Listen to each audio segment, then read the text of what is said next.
Mungu wetu, hakuna kama wewe.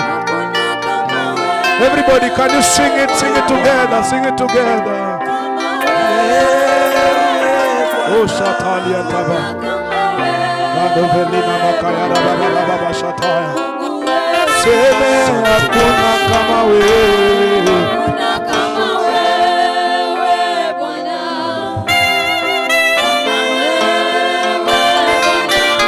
Lift up your hands above your head. Lift it higher. Hakuna kama wewe. Take the keyboard low. Take the keyboard low, please. Oh, Shatala da Bado Velia. Can you sing it in spirit? Sing it in spirit. Jesus. Baba, hakuna kama wewe. Thank you, Jesus.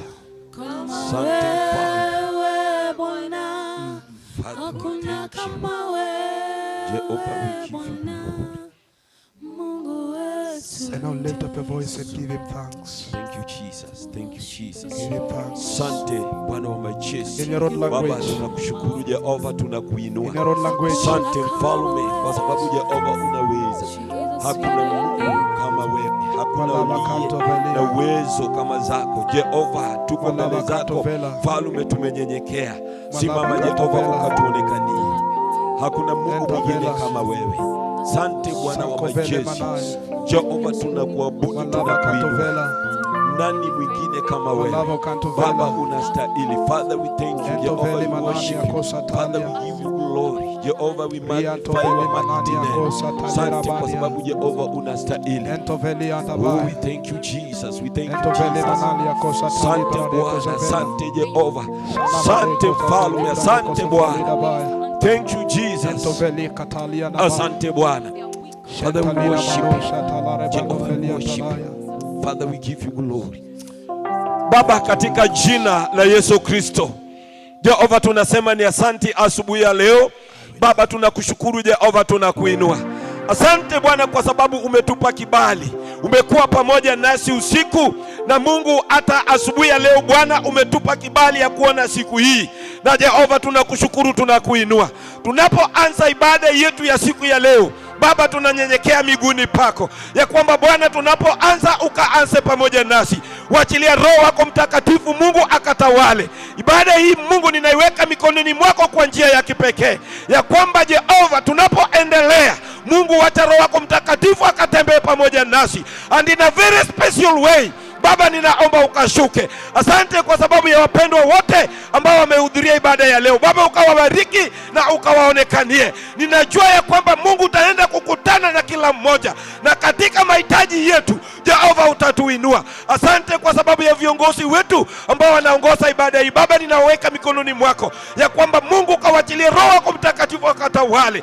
Baba, kiongozi wa ibada ninamweka mikononi mwako Jehova, ukamjaze na Bwana ukamuinue. Hata mwimbaji wa siku ya leo Baba, waachilie Roho wako akamtawale. Mnenaji wetu wa siku ya leo Baba, ninanena ushindi na mamlaka. Wacha Bwana naponena na watu wako uachilie kibali pamoja na uponyaji. Asante Bwana kwa sababu unastahili. Tunapoanza pamoja nasi, tutakapomaliza Mungu kabaki kuwa Beneza. Na ni katika jina la Yesu Kristo nimeomba na atakuamini.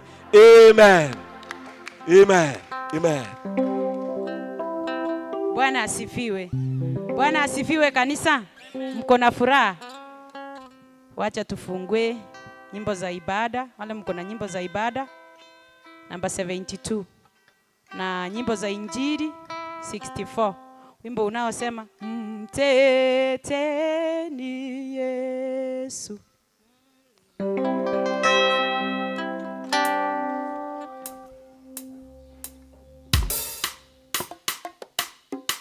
Kama mmepata tuanze. Mteteni Yesu mulio askari,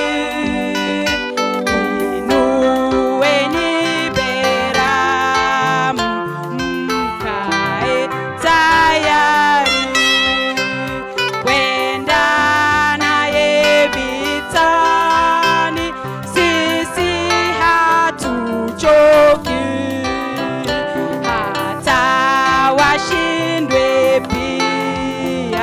yeye amiliki.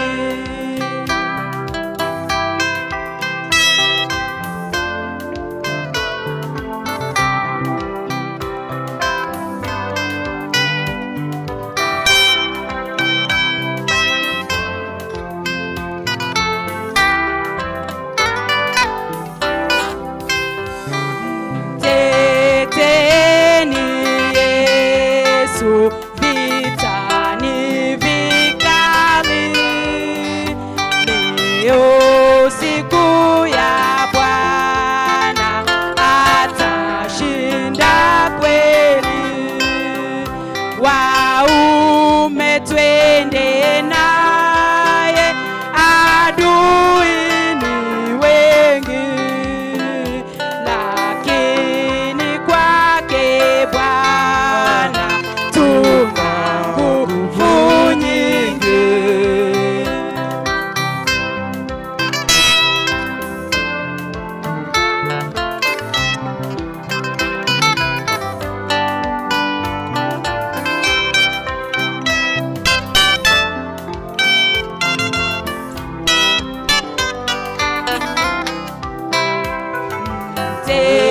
Teteni Yesu wenye ujasiri, nguvu zenu za mwili peke hazitoshi. Silaha ya Injili vaeni daima, kesheni mukiomba, musirudi nyuma.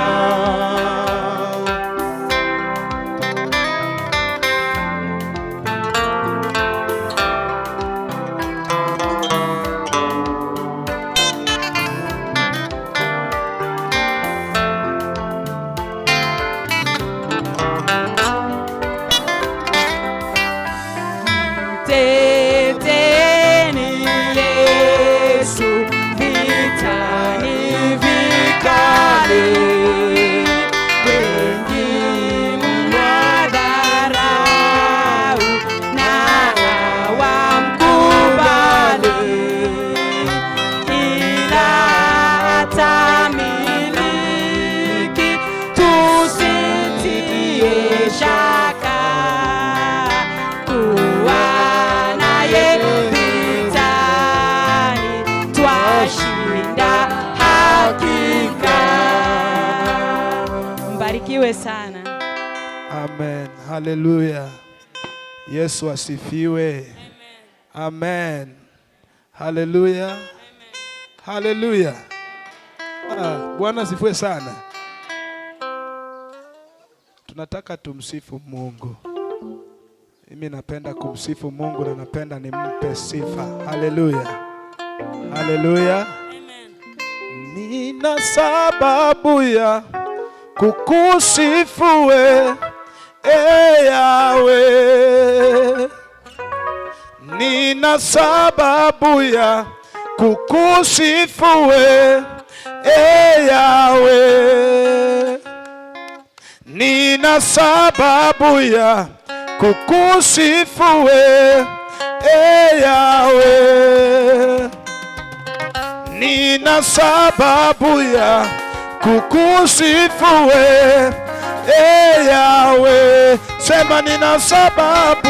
Nina sababu ya kukusifu we, Yahweh. Nina sababu ya kukusifu we, Yahweh. Hebu nipe makofi hivi pole pole.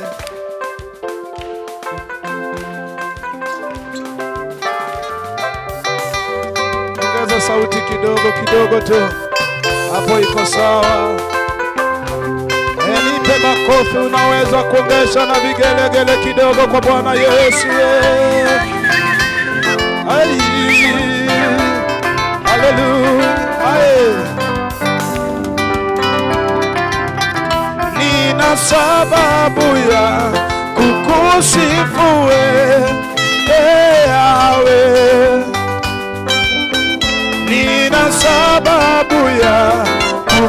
kukusifu Yahweh. Sema nina sababu, nina sababu ya kukusifu Yahweh.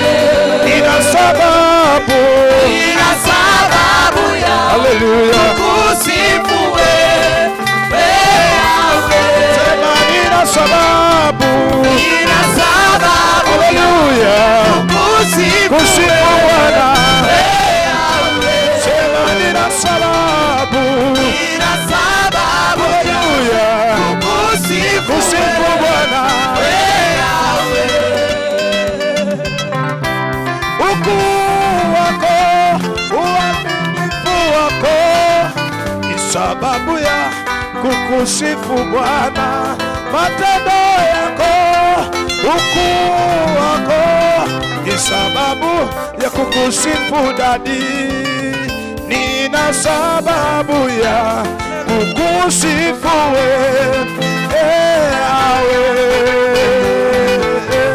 nina sababu ya kukusifu sema nina sababu ya haleluya kukusifu ukiwa na sababu mwambie haleluya kukusifu sema nina sababu haleluya kukusifu ukiwa na sababu mwambie haleluya sema nina sababu kusifu sema nina sababu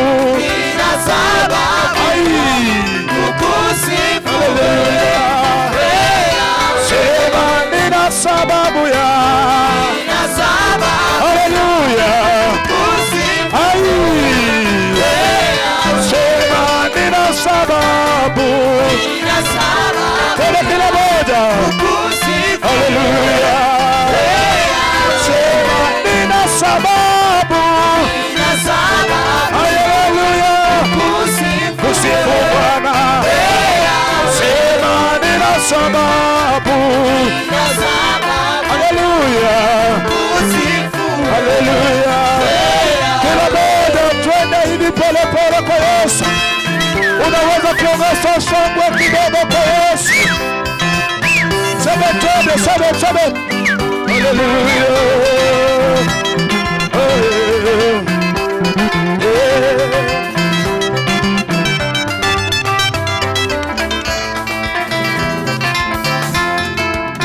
Unaweza kuongeza vigelegele na makofi kwa Bwana Yesu.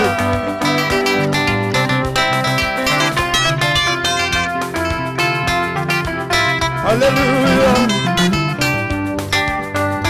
Hakuna aliye mwanaume kama Yesu. Hakuna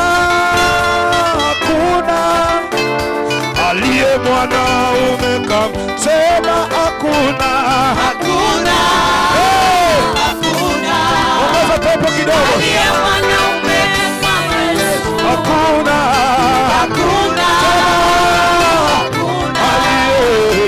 aliye mwanaume kama Yesu. Sema hakuna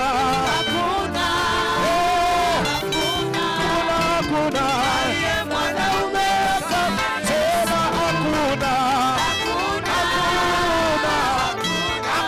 hakuna aliye mwanaume kama, sema hakuna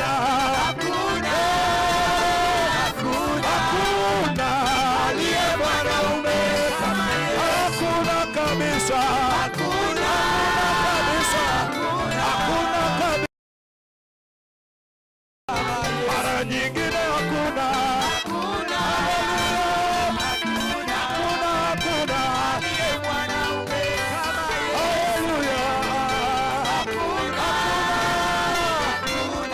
wengine aliye mwanaume kama Yesu. Baba, nimetambua wewe ni mwema, Baba, nimetambua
vigelegele kidogo.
Hallelujah.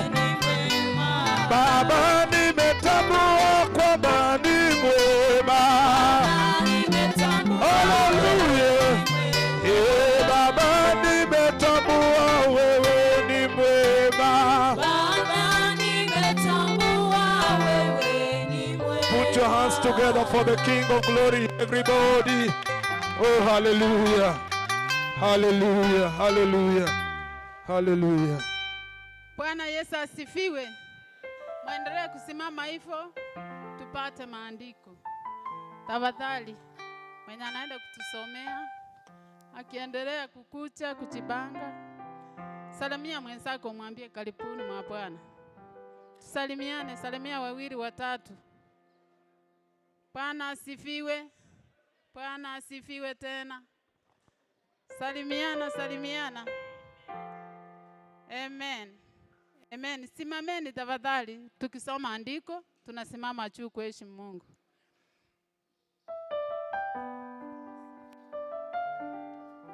Bwana Yesu asifiwe. Hata watoto wa Sunday school simama Bwana. Siku ya leo tunasoma kutoka kitabu cha Kutoka 19. Tuanzie mstari wa 10 hadi mstari wa 12.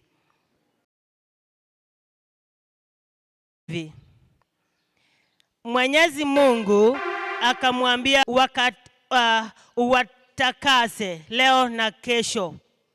Waambie wayafue mavazi yao, wawe tayari kwa kesho kutwa. Maana siku hiyo ya nitashuka juu ya mlima Sinai mbele ya watu wote. Tena wewe utawawekea watu mpaka kuzunguka mlima. Utawakanya wajihadhari sana wasipande juu mlimani wala kuuguza mpaka wake. Yeyote atakayeuguza mlima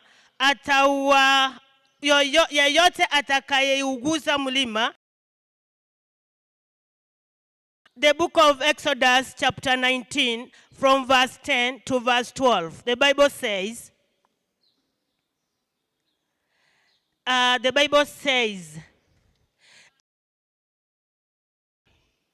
go to the people and tell them to spend today and tomorrow purifying,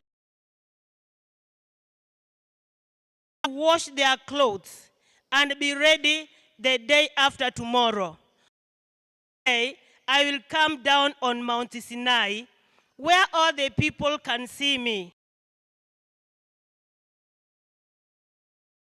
That the people must not cross, and tell them not to go up the mountain, or even get near it.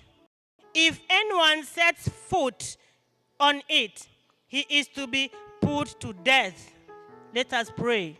Tukiwa tayari kukuabudu na kukusifu Baba yetu na ya ibada ya leo.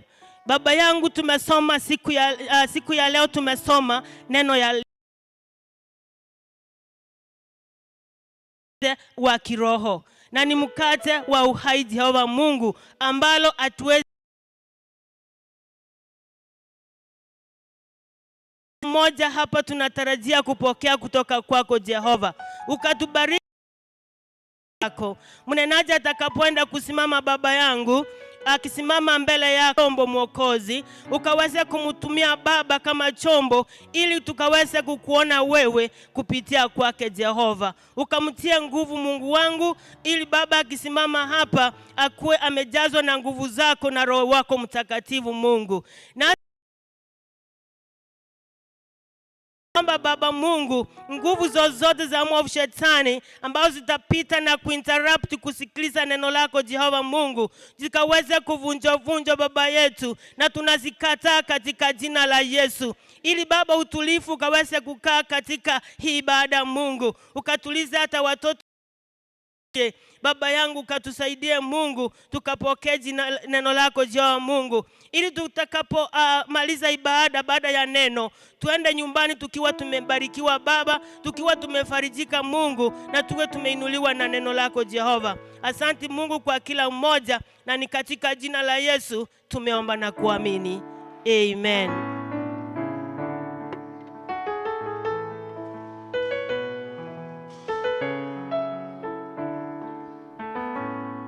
Bwana asifiwe tena.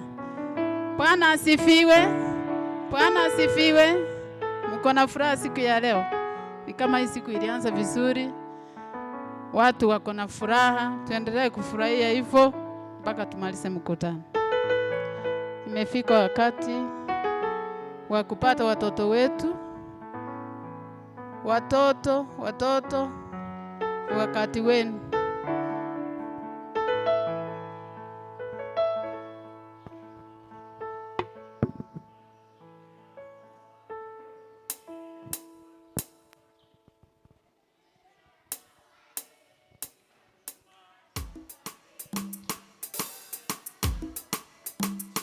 Yesu atawale, mbele mbele atawale, nyuma nyuma atawale, upande zote atawale.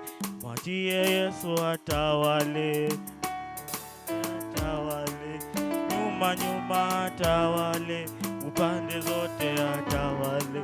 Mwachie Yesu atawale, mwachie Yesu atawale, mwachie Yesu atawale, mwachie Yesu atawale, mwachie Yesu atawale, mwene atawale, mwachie Yesu atawale, mwachie Yesu atawale, mwachie Yesu atawale, mbele mbele atawale, nyuma nyuma atawale, upande zote atawale.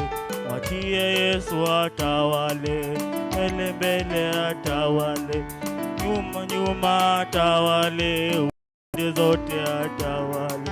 Mwachie Yesu atawale, mbele mbele atawale, nyuma nyuma atawale, upande zote atawale.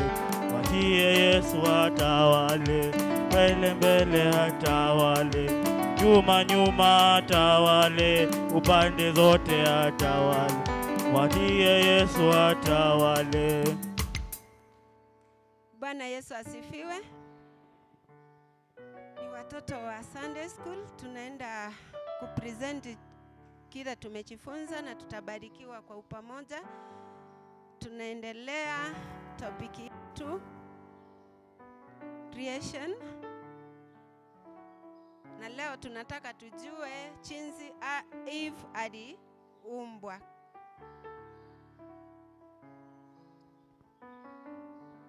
Tumesoma kutoka kitabu gani?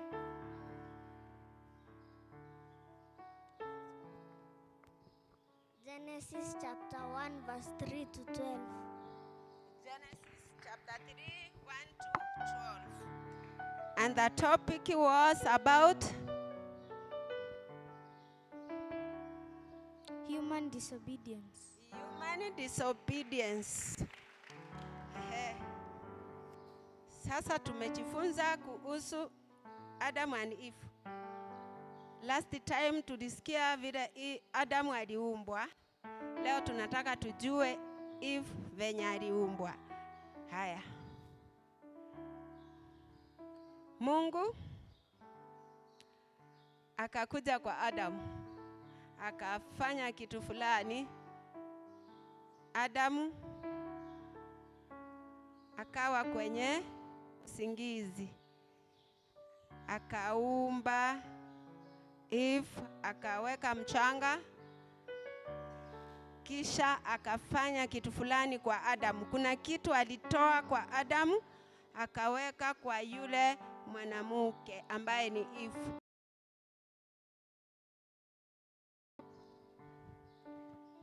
Alimtoa mapovu. Nani atatusaidia aweke vizuri? Ubavu. Alitoa ubavu wake kisha akamwekea Eve. Na kitu alifanya ndio Eve akawa hai. Nani atatuambia?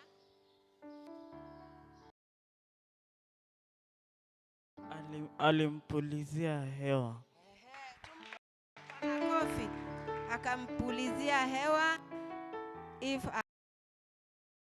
Sasa Mungu akawa rafiki wa Adam na Eve. Akawapeleka kwenye shamba fulani, hii sehemu yote ni yenyu. Hiyo shamba ilikuwa inaitwa namna gani? Eden. Shamba la Edeni. Akawaambia, sasa hapa ni miliki yenyu, mtakuwa mnatunza hii vitu yote, hii miti yote nimewapa. Iko na machungwa miti moja ambayo nimeweka pale katikati, msiguze. Mkiguza mtaishi. Namna gani? Mtakufa. Mtakufa. Sasa huyo ni Mungu alikuwa anawaambia hizo wafuate na sheria. Haya. Kidogo kidogo kuna mbaba alikuja kwa Eve. Mbaba akamkujia Eve. Huyu mbaba ni nani huyu? Nyoka. Nyoka. Nyoka akakuja kwa Eve. Alipokuja akamuuliza Eve, eti miliki yote ni yenyu? Eti Mungu aliwaambia nini? Eti ile miti iko huko msiguse na msikaribie. Nyinyi huyu mukikula ile miti mtamfanana. Sasa hamtakufa. Chukua tu chungwa moja hivi uonje, usikie vile iko tamu na utakufa. Eve alifanya nini? Alikula.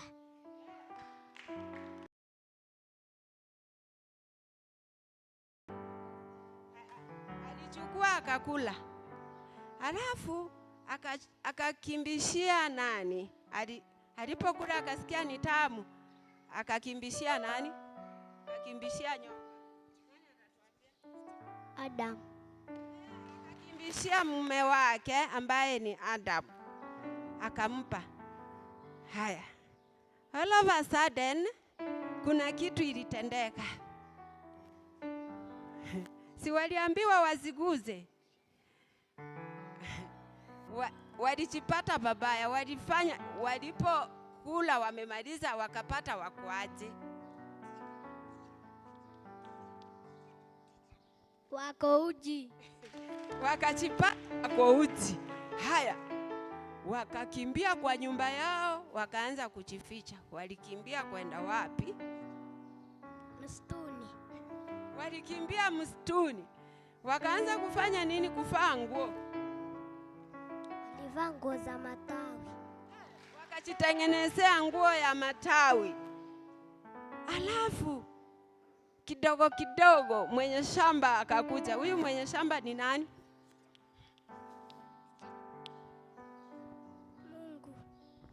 Mungu. Mwenye shamba ni Mungu. Akakuja, alianza kuita Eva. Alianza kuita nani? Adam, where are you? Adam akajibu nini? I'm here. Here. Unafanya ni sichawaona, muko wapi? Haya. Wakamwambia tumejificha. Hai, Mungu akawauliza, ile miti niliwaambia msikaribie wala msikule machungwa, mumekula? Adamu akajibu namna gani?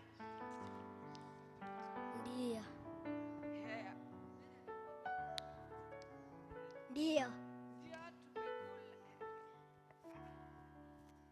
Alijibu namna gani? Adamu akajibu, huyu mwanamke ambao ulinipa ndiye amenipa chungwa nimekula, amenidanganya.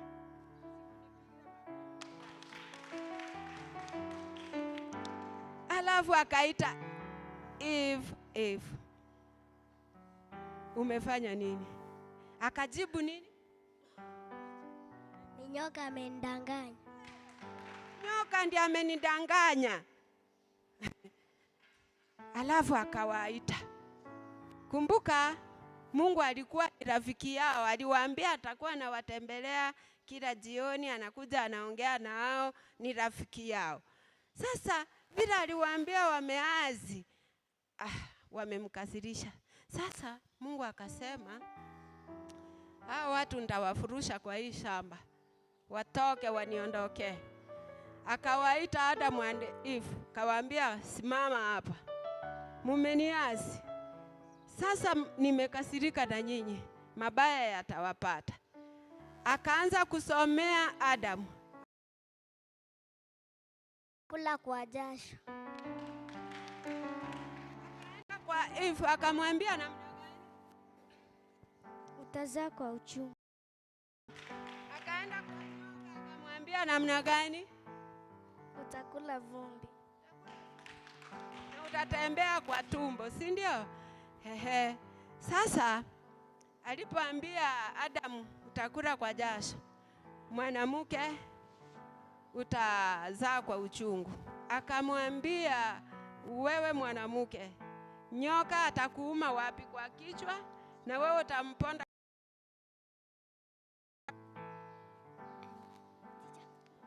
kwa kisigino.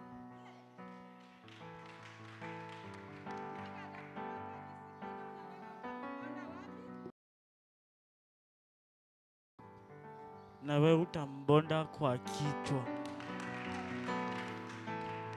Tukamalizia hapo. For he cares for you.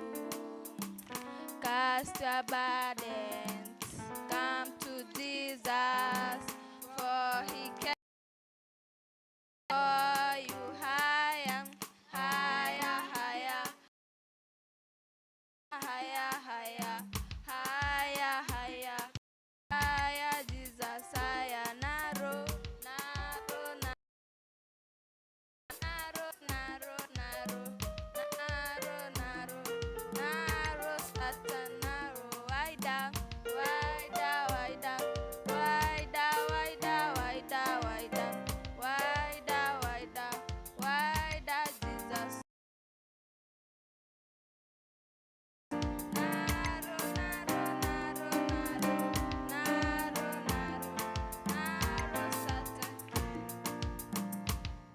Amen. Mbarikiwe.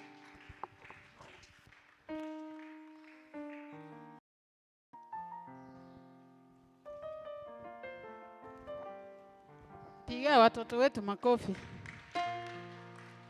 Asante. Wacha tupate wimbo kutoka kwa church.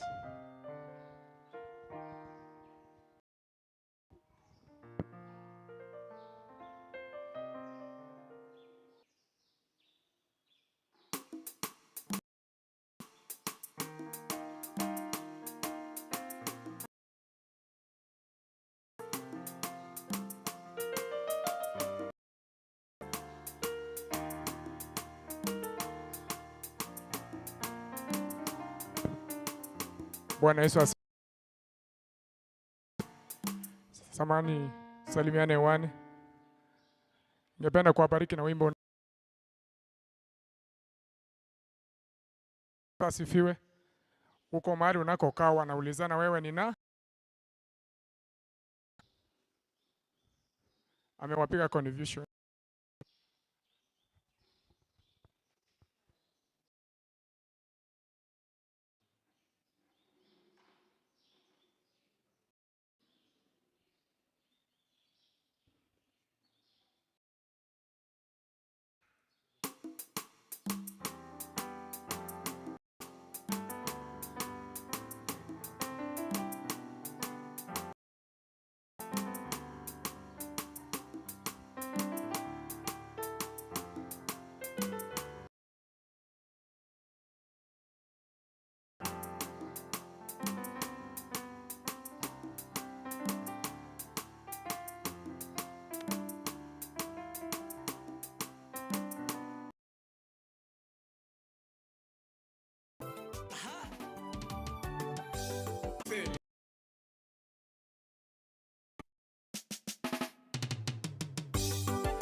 Hakika siku yako ya mafanikio itakapofika, hakuna mwanadamu yote atakayepinga.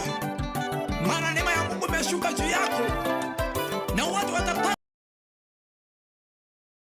na mipango yao yote imefeli. Wanaulizana jina lako ni nani? Waseme sana eti wewe ni nani? Jina lako ni nani? Katokea gani? Katokea wapi? Mungu wako ni nani? Unafanya mambo ya kutisha, eti wewe ni nani? Unafanya miujiza, wewe ni nani? Mimi na Mungu, mimi na mimi wana mimi na mimi wana Mungu.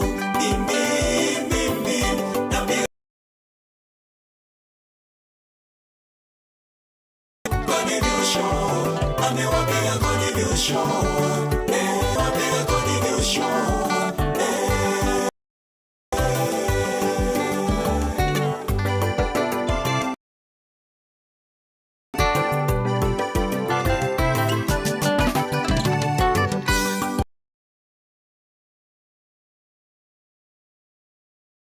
Ikishuka kuna wakupinga, wakati wako ukifika pinga, wazazi wako watashangaa, wazazi wako wataulizana, watapofu watakuona tena, macho yao yatapofu watakuona.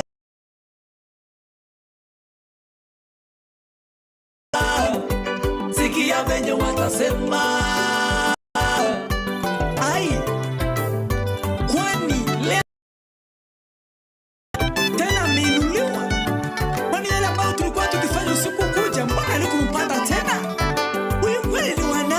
Hakika lazima tujue, tutaonana. Maadui zako ewe mama, kweli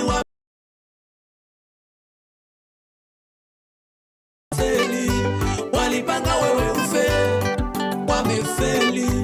Walipanga barabarani, Mungu kakuokoa. Walipanga ajali barabarani, Bwana kakuokoa.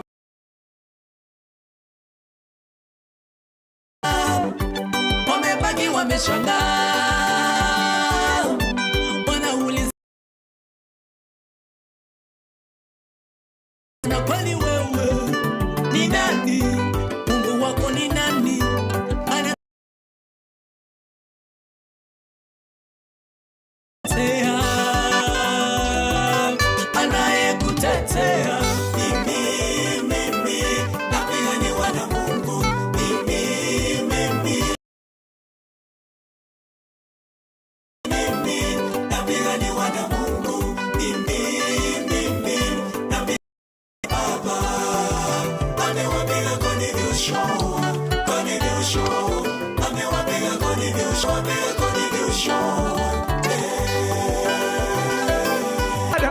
Mara ni yeye anatosha.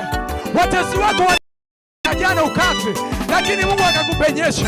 Wewe sikia mama, wewe sikia rafiki yangu, ukuwa tena mabaya ni gania, ukuwa fanya mabaya ndio Mungu anakutetea.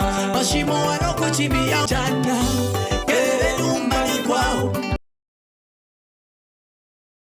nyumbani mwao hawana upendo.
Bwana asifiwe.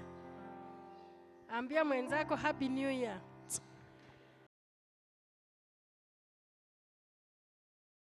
Penda wageni. Kama unajua leo ni siku yako ya kukuja kanisa yetu, you are highly welcome. Usimame utusalamie. Tutaanza na hilo ya youth. Kama unajua leo ni siku yako ya kwanza, tafadhali usiogope.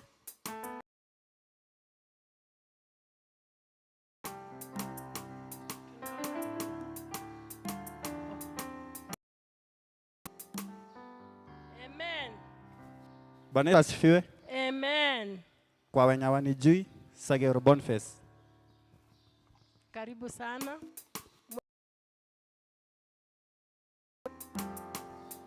Bwana Yesu asifiwe. Amen. Jina naitwa Mary. Tuko na mwenye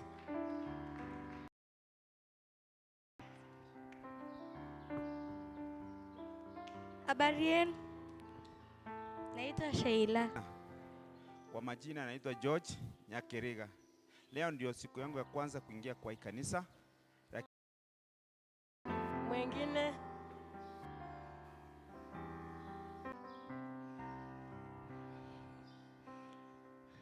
kama unajua wewe ni mgeni kabisa, karibu. Siku ya leo ni siku yangu ya kwanza kuingia katika hili kanisa, lakini mimi huwa nashiriki hapa Kisii Town katika kanisa la Pastor Dina Kichana. Kisha Nikitaka kusema katika kitabu cha Isaia 9:1 inasema ya kwamba mkono wa Bwana sio mfupi usiweze kutu. Tujaribu kutazama ni dhambi gani hizi ambazo tunafanya ili zinatukosanisha sisi na Mungu asiweze kusikia. Amemaliza shule, mbarikiwe. Amen. Mwingine tuende kwa hilo ya mwisho. Kama unajua wewe ni mgeni, utusalamie tafadhali. Karibu. Karibu sana. Yaani hata mgeni kutoka Kakamega mwezi mpikia. Amen. Bwana Yesu asifiwe. Amen. Na mimi ni Roslyn Nyaboke.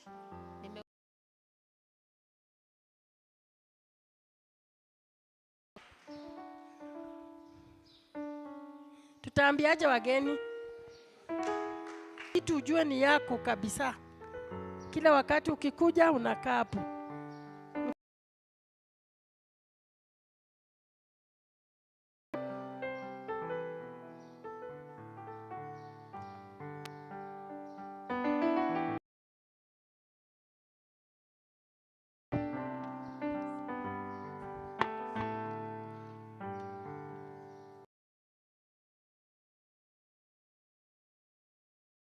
Mama wetu makofi. Asanteni kwa kutuletea wageni. Ichapokuwa nimeshuhudia kwamba wametembea, mnaonyesha dalili ya kuwakaribisha hata katika nyuso zenu. Akikaa katika kiti kingine unashangilia, unasema yes, na iwe kiti yake. Nilivyotangaza, nisaidie Biblia. Nilivyo iliyopita, kuna jamii ambayo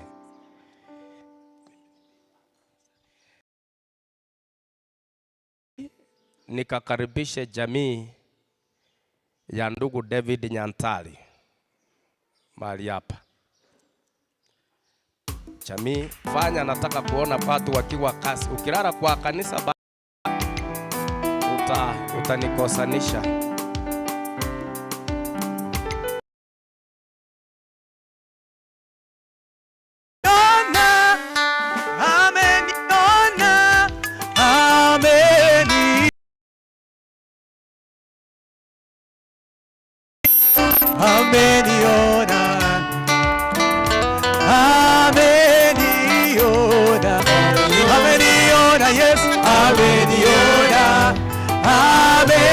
Simon. Bwana Yesu asifiwe. Asifiwe Mwokozi. Ningependa kusoma barua iliyoko mahali hapa. Tapeana nafasi kwa wapendwa hawa kutoa ushuhuda.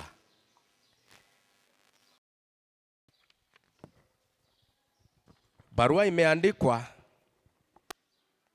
kutoka juu, Church of God in East Africa, Kenya, P.O. Box 160 Maseno, P.O. Box 24 4200 Kisii. Lengo lake ni re-apology. Family, we are all regrettable of what happened. We want to ask our God and the members to accept our request of apology. All along, we have been praying our Lord to help us make a bold the church of our Lord Jesus Christ. Such, the Lord through dreams and revelations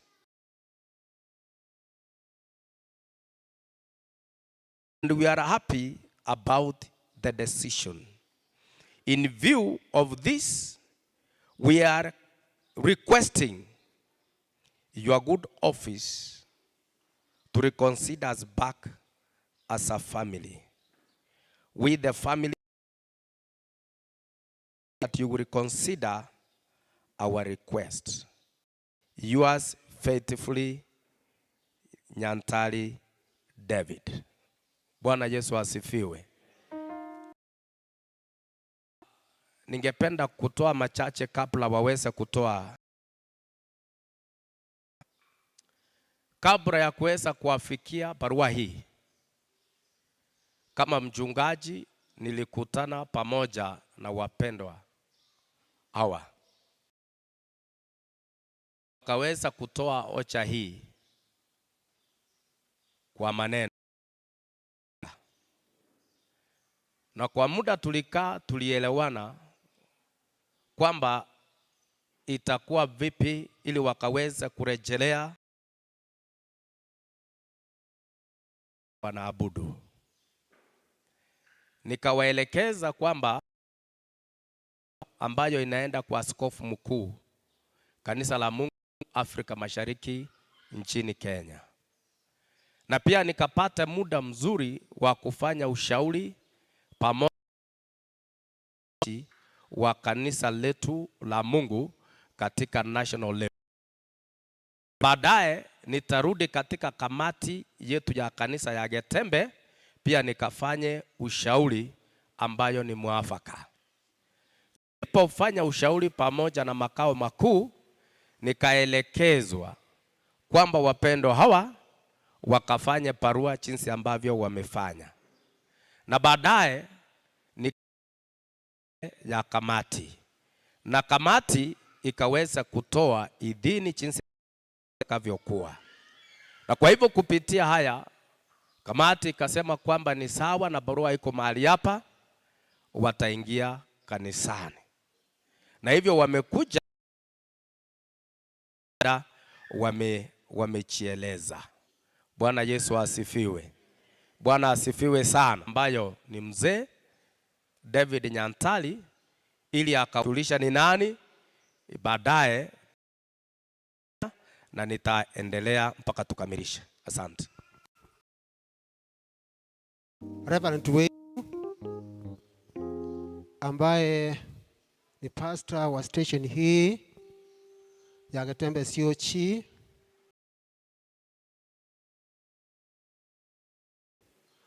na mbele ya waumini wa kanisa hii kwa sababu ya jambo. Lakini kabla sijasema hilo jambo, hata kama mlisikia kutoka kwa pastor wetu na reverend wetu, hii familia imesimama mbele yenu. Hatuko walisaliwa katika kanisa hili, hawako na sisi, lakini wako na sisi kwa sababu tunawaombea.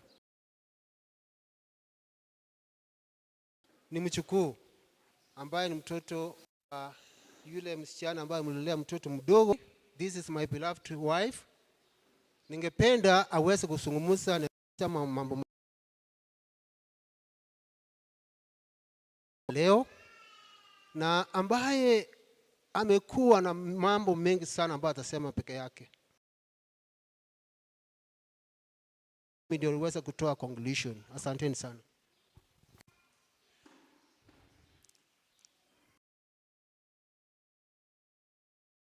Piwe.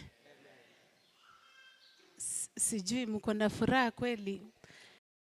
Ebu inua bendera ya Yesu. Bwana Yesu asifiwe.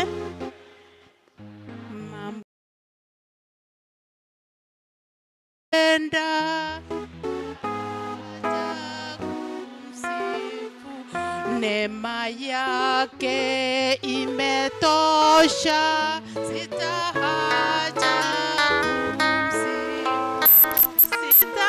sitahaja kumsifu Mwokozi, sitahaja kumsifu aliye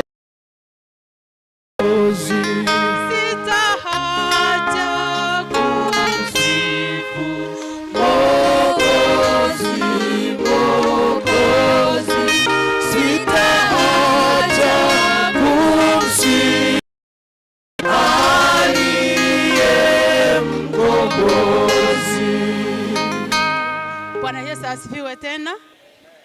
Bwana Yesu asifiwe. Dina ndio dada yangu, namuelewa, namjua, ambaye na brother yangu mwenye niliacha, rafiki yangu na rafiki mwingine, na wote nimewasalimu katika jina la Yesu. Bwana Yesu asifiwe. Bwana Yesu asifiwe tena. Asante dadangu kwa sababu wewe ni jirani yangu mahali tunatoka. Nashukuru sana. Asante mbele zenu kutoka 2014. Si ni muda mrefu. Msichana alikuwa form 4, sasa amekuwa jinsi alivyo. Ametupea hata mjukuu mwenye alikuwa anapiga keyboard, amekuwa mtu hata ataweza watibu. Bwana Yesu asifiwe. Nashukuru Mungu kwa umbali amenitoa. Naomba msamaha mbele zake, kusimama mbele zenu, kunena na nyinyi, kwa sababu mimi si mzuri kufika siku ya leo na kukubalika kuingia nyumba ya Bwana. Kwa ufupi, nimechukua muda wangu kwa kuomba, lakini revelation yenye napewa kila wakati nikilala, naambiwa juu ya Church of God. Naanzia Kabosi, nakuja Nyantrago, nakuja last week nilimalizia Ibeno Mission. Sasa tena naingia naambiwa pana chache yako. Sasa nikaona niambie mzee, na yeye akanikubalia. Tukakubali turejelee kama yule mtoto mwenye aliomba mali akatoka akaenda akakula akamaliza, lakini baadaye alirudi kwa nani? Alirudi kwa babake. Babake atamkataa kweli? Ijapokuwa ndugu zake labda watamkataa. Mbona huyu amekuja na amekubaliwa na mimi ninaishi na yeye kila wakati na sijatendewe? Lakini naomba neema yake Mungu itosha. Zaidi ya yote tuwe na upendo. Upendo ndio nafunika kila kitu. Mali tulikosea kama binadamu, naomba msamaha. Mungu awabariki na asante kwa kutukubali. Mungu awabariki.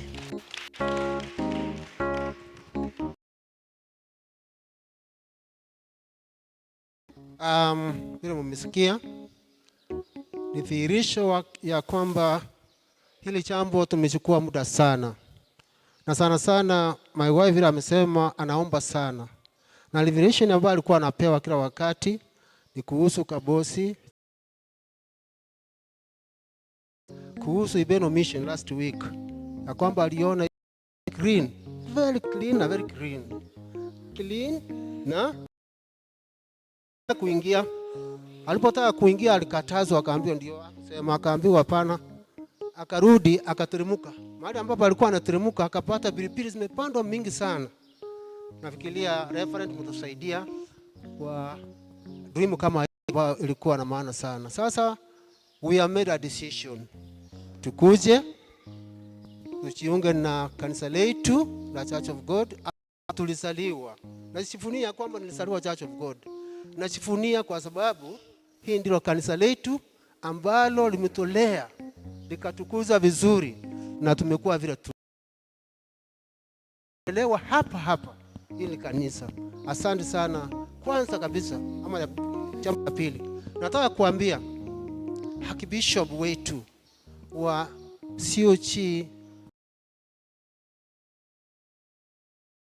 kubali barua yetu.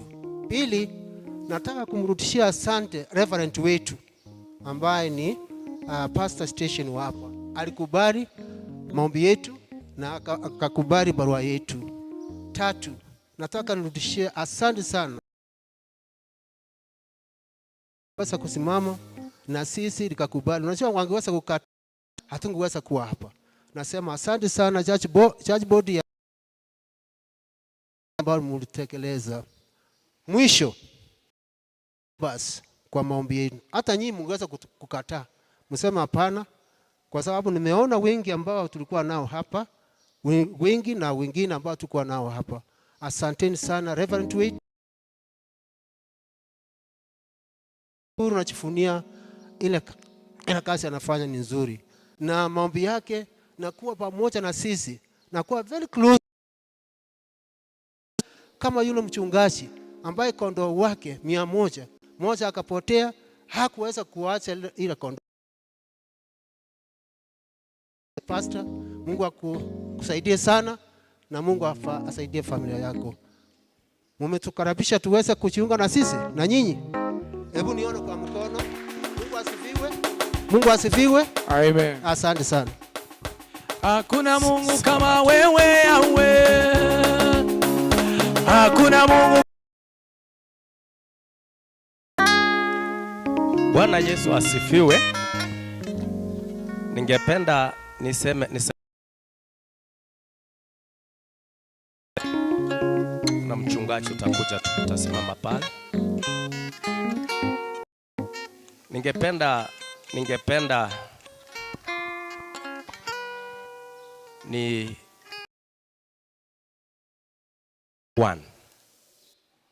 nataka niulize wapendwa hawa.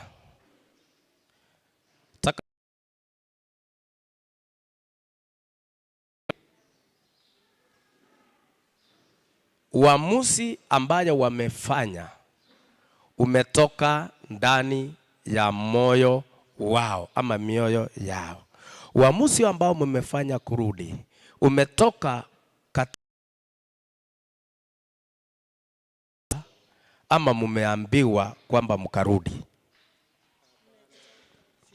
Decision ambayo tumefanya ni ya Paul decision, vile tumeandika barua, na hakuna mtu ametuforce tuweze kuja, lakini ni maombi kupitia kwa mke wangu na ndoto alikuwa anaota na revelation ambayo alikuwa amepata. Kwa hivyo Reverend, hakuna mtu ambaye ametuambia tuweze kuja.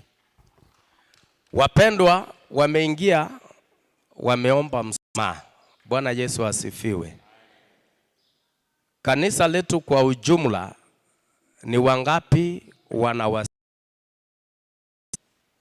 kama wasamii wewe weka mkono chini pia, nayo ni vizuri. Asanteni sana.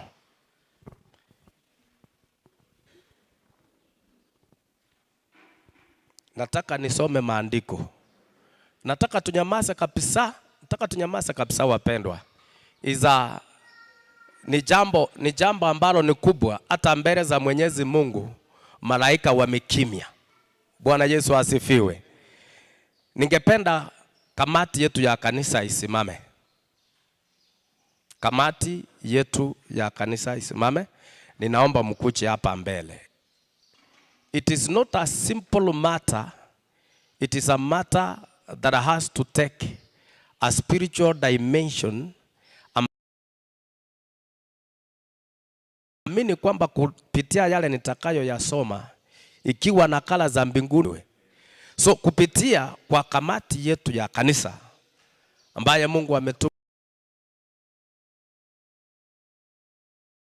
nikaulize kamati ya kanisa, ukweli nyinyi ndio mumea ama mumewazamea ama mumesurutishwa mkuwasamea? Ikiwa mmewasamea kutoka ndani ya mioyo yenu, mimi nataka kuona mikono juu.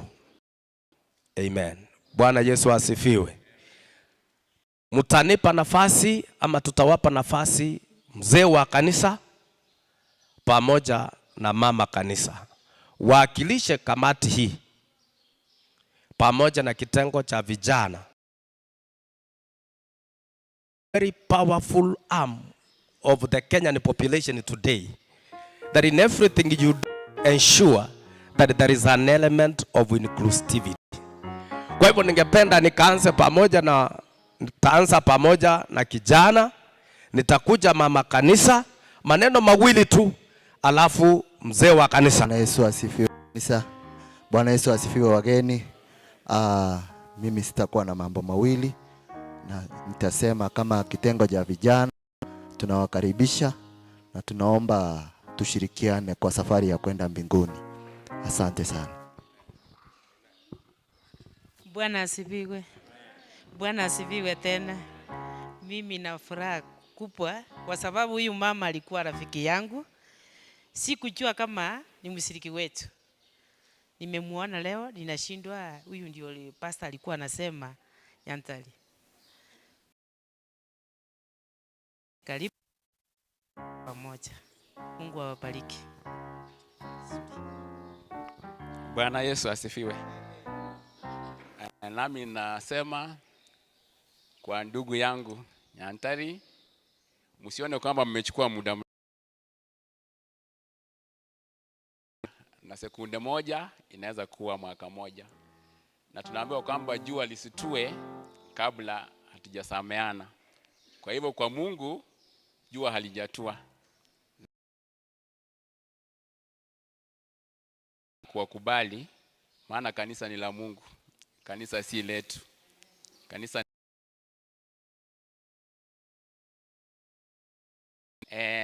mambo haya ambayo ndugu na dada wamesema, na tulikuwa tunatofautiana, tunawaruzana, lakini jambo moja ambalo nakumbuka ni kwamba katika vikao tulipokuwa nao tuna smile kutoka mbali, tunasalimiana, ingie kwa mzozo. Hata tukiwa kotini, tunatoka kotini tunasalimiana, lakini tunangoja tena siku nyingine. Hakuna siku aliweka chuki kwa roho, hakuna siku hata moja. Tumedifa tu in opinion na principle. Hakukuwa na mambo mengi kanisani. Lengo letu kubwa ni kutafuta uso wa Bwana. Haya mengine yote mahali pazuri pa kuabudu, lakini lile kubwa ni kutafuta uso wa Bwana na kanisa ni Mungu. Kwa hivyo ndugu na dada,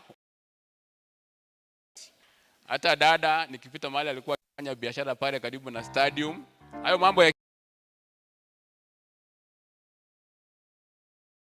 mimi nikimuona kabla hajaniona napita pale tunasalimiana. Hatukuwahi kuwa na chuki kwa ajili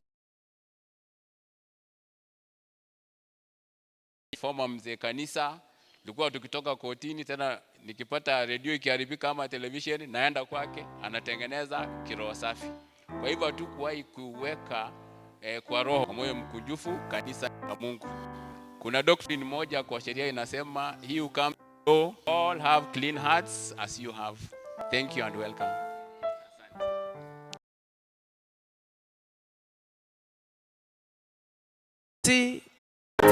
Kuwaponya wafu na kubwa sana, niondoke ya kuvuna, kisha pamoja na matunda yangu nitaru, nisiwe mufifu mwishoni, karibu mbinguni, mahali wanapokaa na kuwa utukufu, kazini kusaidia, kisha pamoja na matunda yangu.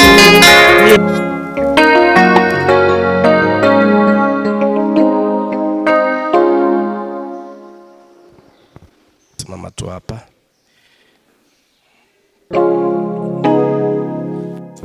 We are seated before the presence of the Lord. Acha nimpe na adhuhuri ya leo nimesimama mbele za Mwenyezi Mungu. Ya shukrani kwa vile amenibariki kidogo na kitu kidogo. Kuna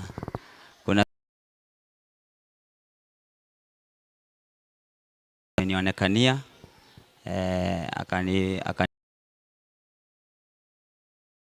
na ndio maana nikasema nimtolee saka kidogo chenye nimepata. Na kwa hiyo ningependa kushukuru hata director wangu, maana na hata amenishikilia mkono.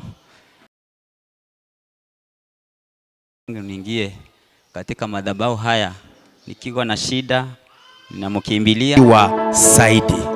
Ninakushukuru kwa ajili yake na kushukuru kwa ajili ya ile biashara. Asante Mungu wetu kwa ajili watoto wako wamekutolea ishara ya kudhihirisha kwamba wanakupenda. Na Baba yetu wanaingia katika andamane pamoja na kila mmoja ambaye ametoa. Mifuko yao isichakae tena lako ndani ya hekalu hili.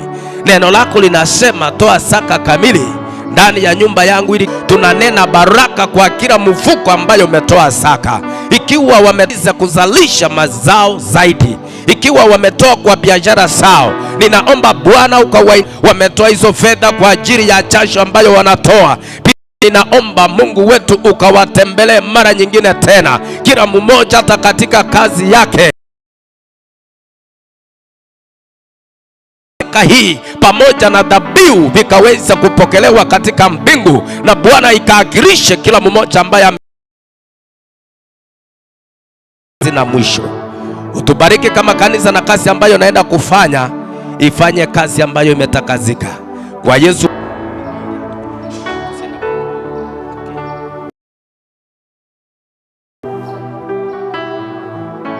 Tusimame juu.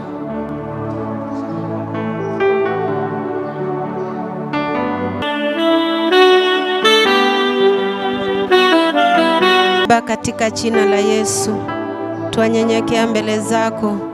Neno lako ambalo umeachilia mtumishi wako asimama akaweze kulinena kwa watoto wako. Funguke ni kwa sababu ya neno hili. Anapoliachilia, hebu likutane na maisha ya mtu siku ya leo. Aliye mgonjwa akapokea uponyaji, aliyo na itoke jinsi walivyoingia, bali watoke wakiwa wamebarikiwa.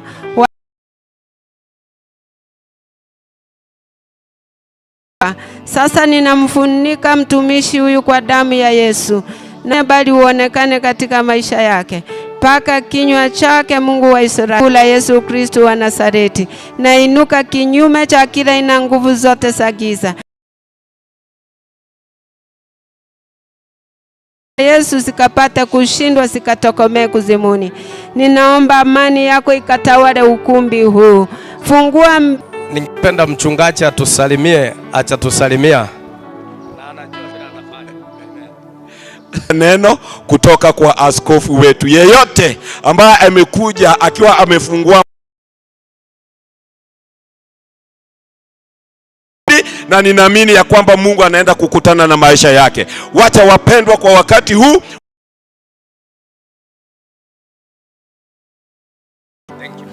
thank you so much.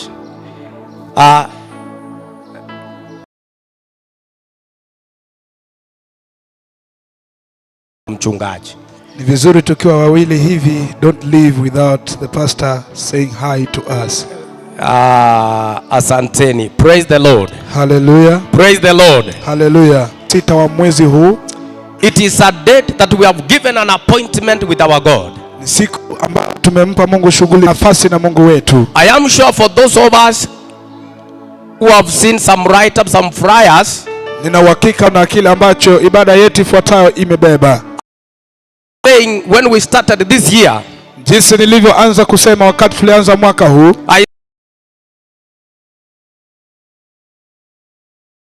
nilisema kwamba huu ni mwaka ambao tunaenda kuweka ibada yetu katika mikono ya we dedicate ourselves for service 2025. Na ninaamini ya kwamba tukiweka wazi ibada yetu wa mwaka going to remain the same. Hata sisi wenyewe hatutabaki jinsi tulivyo. And so for today I want to prepare you for next Sunday. Kwa hivyo kwa umakini basi ichukue, as the Bible is going to speak to us, jinsi andiko linaenda kunena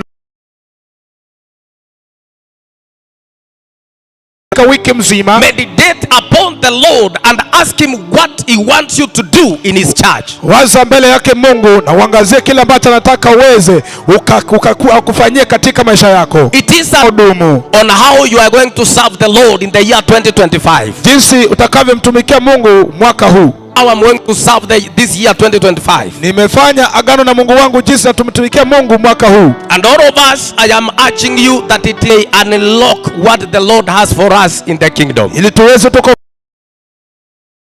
ufalme. And so today I will be speaking about preparation in meeting with God. Na sasa nataka verses number 10 to around 12. Katika kitabu cha Kutoka 19 kuanzia ndogo 10 hadi 12. The Bible says, Biblia inasema, and the Lord na kesho have them wash their clothes ready by the third day. Wakazifue nguo zao na wawe tayari. On that day the Lord will come down on Mount Sinai. Maana siku hiyo Bwana 12. 12. Put limits for the people around the mountain. Nawe msipande mlima huu or touch the foot of it. Wala msiguze. Whoever touch it. 19 wa Kutoka yote. Bible is speaking about a conversation between Moses and God himself. Biblia inanena kwezi tatu baada ya wana wa Israeli kutoka ufungwa kule Misri. And so because of what the Lord had seen in this people, ni katika nyumba ya Israeli ambao walikuwa wametoweka pale, because the Lord is holy, kwa sababu Mungu ni mkamilifu ama ifa iliyo takatifu, so that he can have a communication or a communion with his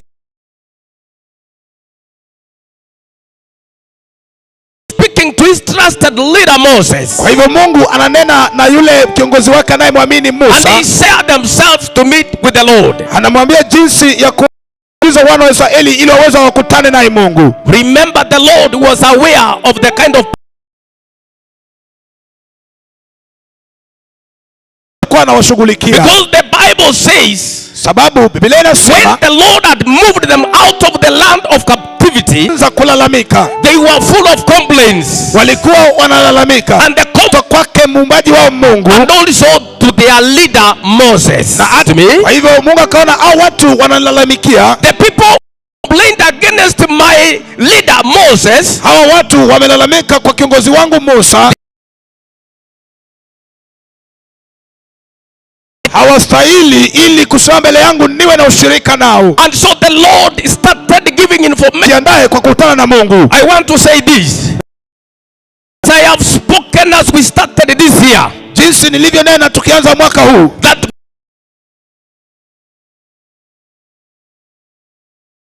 is in the year 2025 on 26th come next week, ya kwamba kujitakaza ili tuweze tukutane na Mungu tarehe 26 mwezi huu. I know, ninatambua, we may not be fit in standing before the Lord on 26th.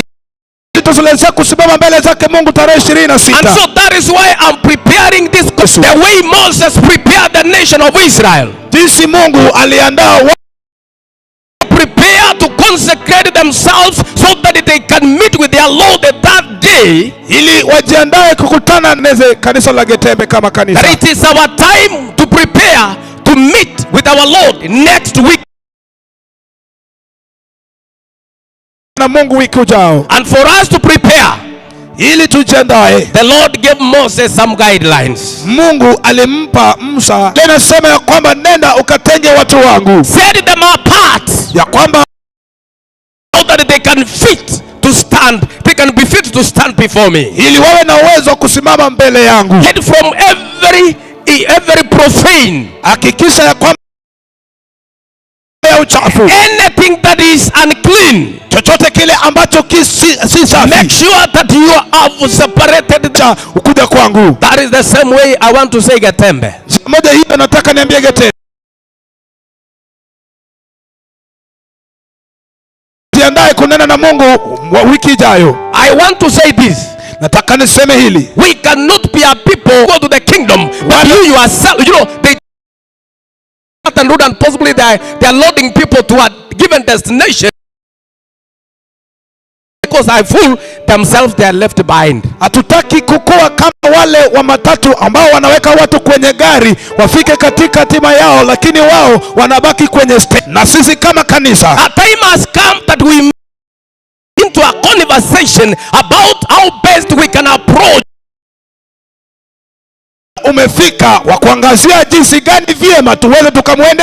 Want to say that enough is enough. Nataka niseme kwamba yatosha yametosha. We must be a people who are fit to tuwe watu ambao kuna uhakikisho mbele zake Bwana. Because we are prepare our own hearts. Lazima tuandae moyo wetu. We must prepare our own bodies. Lazima tuandae hata mwili wetu. We must prepare our own lips, what we talk, what we touch. Lazima tujiandae ulimi wetu kila ambacho tutasema. So that we may be deemed fit to stand before the Lord. Ili tuwe. It's time for us to prepare ourselves. Nataka niseme kwamba wakati umefika wa kujiandaa. We are not here, but we want to long for that kind of interaction between us and our God. Lakini nataka tutengeneze kukutana kwetu ama kushirikiana kwetu na Mungu. And so for us to be able to interact with our God come 26th, ili tuweze tukangumane Mungu wetu, lazima during this week. Biblia inapeana mwangazo 3 ambao lazima in Exodus 19:10 to 12, na jinsi imeandikwa katika kitabu cha Kutoka 19 aya ndogo 10 na 12. The Bible says meeting with God requires some preparation. Ya kwamba kukutana naye Mungu. Tell your neighbor prepare. Ambia mwenzako jiandae. Tell your neighbor prepare. Much time to waste in our own lives. Hatuna muda mwingi wa kupoteza juu ya maisha yetu. We must get to be part of the people who enjoys the goodies of the kingdom where we are on earth. People who are able to experience the manifestation of the Spirit of the Lord where we are in the service. Lazima tuweze tuwe wale ambao wanaishi pale kudhihirisha kwa we must get into certain preparations. Ili tukutane na Mungu lazima tuingie kwanza. Tell the Israelites to consecrate themselves. Ambia wana wa Israeli ya kwamba consecration, kujitenganisha, it is a question of seeking God at a new journey. Pale ni kujitenganisha ili kumtafuta Mungu ili wali ya kujiweka safi. A way of trying to go through your life. Njia ya kuenda katika maisha yako. And knowing that you umeitwa na Mungu. The God who has called you is holy. Mungu ambaye amekuita ni mtakatifu. Experience the blessings or to interact with the Lord. Ukitaka gari kujitenganisha, consecrate yourself. The whole week you must consecrate yourself. Wiki mzima lazima ujitenganishe. And when you that you are ready to seek God with undivided heart. Ya kwamba uko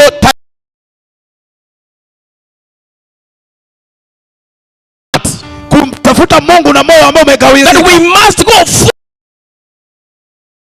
we must prepare ourselves to get ready and get fully to the Lord. Lazima tujiandae na tuende mzima kwa Mungu. And number 2, ya pili, a question of the person. Kitu chochote kisikuzuie. No matter how good that no matter how beautiful that one is, bila kujali jinsi mzuri ilivyo. No matter how sweet that one is, bila kujali jinsi ilivyo. Allow anything to distract you. Usikubali chochote kikuzuie. Nothing. Kitu chochote. Alone and your God. Wewe friends. Lakini ni kwa ajili ya kusawishiwa. Either from people, other things that they interact with. Ama kwa vitu ambao wanajihusisha nazo. And so as we go, have washed yourself. Ya kwamba umejitakaza. You have consecrated yourself. Umejitenganisha. We must be able to meet with our God. Lazima tukutane na Mungu wetu. And for us jitenganishe. Number 2, ya pili, we must repent. Lazima tutubu. We must repent. Lazima tutubu. In the book of sins, ya kwamba tukiungama dhambi zetu, he is faithful and just yetu. So you must reach at a point of acknowledging that you are a sinner. Lazima tufike mahali ya kutambua sisi ni wenye dhambi. Wapendwa, I am guiding you towards next week. Mimi ninawaelekeza katika wiki ijayo. Mwaka huu nilisema kwamba mimi sitaki kufanya kutojali.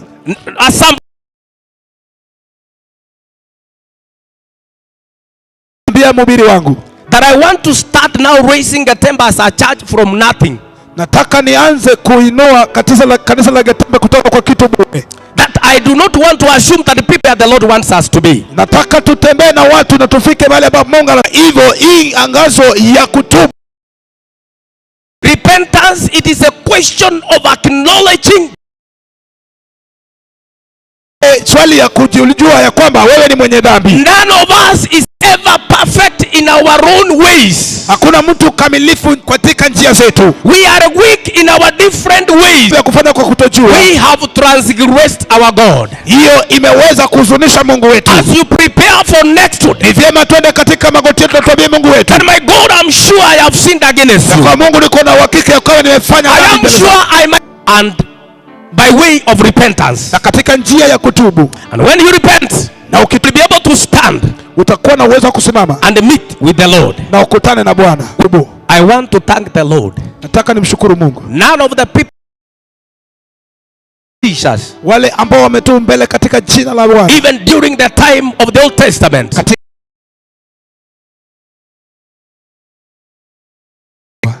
hallelujah, hallelujah, we must repent.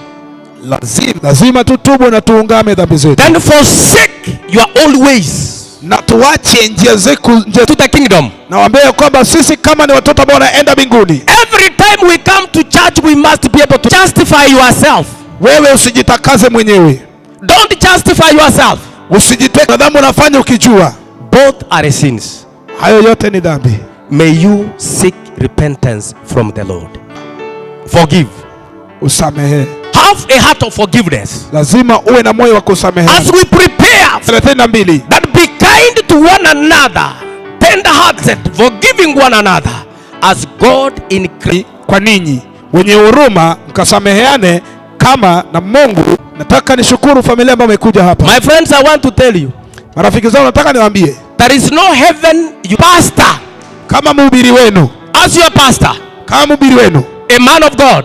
Tena nasema, if we don't forgive, kama hatujasamehea, forgiven, na kama hatujasamehewa, we shall never step in the kingdom. Hatutaenda msameane. If any one of you has a grievance against someone, and Ephesians 4:31-32, na Waefeso 4:31-32, the Bible says every form of malice, na kila kitu cha guidelines, walipewa haya kama maagizo. And I want to announce, nataka nitangaze katika jina la Yesu, in the name of Jesus, that as we get into 26, praise the Lord, hallelujah, I am telling the church membership, naambia kanisa mzima, to your sister, ukiwa na uchungu na dada yako, and I am seek forgiveness between today and Saturday. Yesu, ninasema, I'm saying, kama kunayo lolote ulio nalo ndani ya moyo wako, if we have a Mungu aliye mbinguni, I am making a decree in the pulpit before the Lord, kwamba wewe mukatafutane. I want to open a new chapter for a people who are working. Kitabu kingine cha watu ambao wanataka kutembea na Mungu. In the name of Jesus. In the name of the Lord. Katika jina la Bwana. And I declare that one. Sita. Ya kwamba baada ya siku ya Jumamosi saa 6, each one of us of one another, watakuwa marafiki wa kila mmoja. Kwa hivyo nimeamuru leo kupitia kwa madhabahu haya, therefore I decree from this pulpit, na amani, find peace with whoever you don't have peace with. On Sunday when we shall get into the session, na kujitenganisha kwa ajili ya huduma. Bwana asifiwe. Let there none be found in the name of maana Jesus. Hata hayo tutayaombea. Even all those other things we shall pray. Lakini tutakuwa tunaomba kwamba indeed the Lord has called me to serve in this church. Hakika kama Mungu amenituma ni go against that. Yeyote ambaye ataenda kinyume ya hicho, it will be upon the Lord.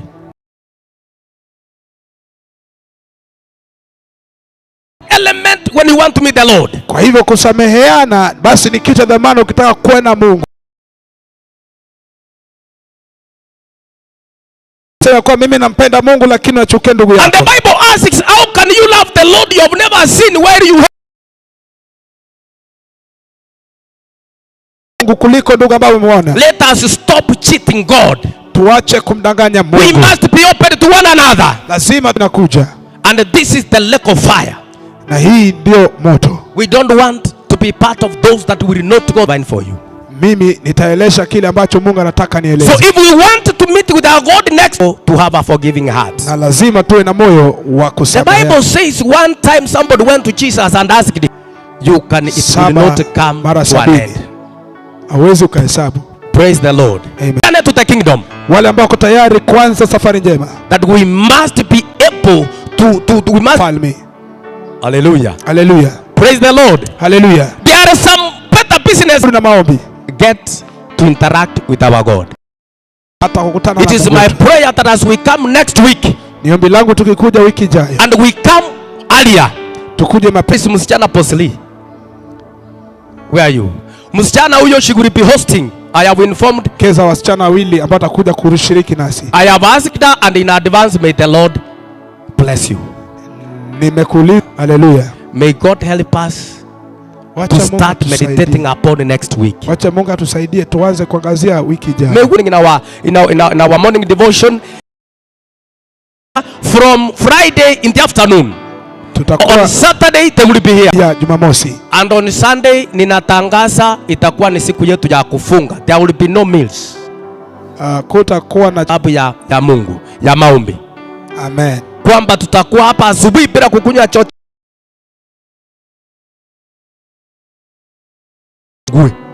Kwa hivyo tutakuwa katika that mood of prayer. I want you to speak to your God. Na unene na Mungu wako. We do not want to live here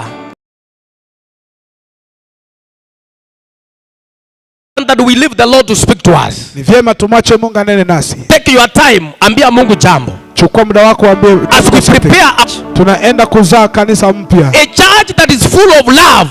Kanisa ambalo limejaa na upendo. A church that united church. Kanisa ambayo imewekwa wazi. A church of obedience. Kanisa la utiifu. That when the speaker is going to give birth to a new church in Jesus' name. Tunaenda kuzaa kanisa mpya. The only church must go. Kanisa. We want to prepare ourselves for the same. Nataka tujiandae kwa ajili ya hiyo. In Jesus' name. Katika jina la Yesu.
Yesu. Ninaomba katika jina Baba yetu na Mungu wetu mkuu, katika jina la Yesu Kristo, wewe umeitwa babu zao, na mchana wa leo Baba yetu umetuinua mali hapa kukutuelimisha jinsi ambavyo ulivyowaelimisha Waisraeli, kwamba ulijiandaa yetu, ulimwambia Musa kiongozi wao kwamba watubu, waambieni wakajioshe, waambieni wakasameane ili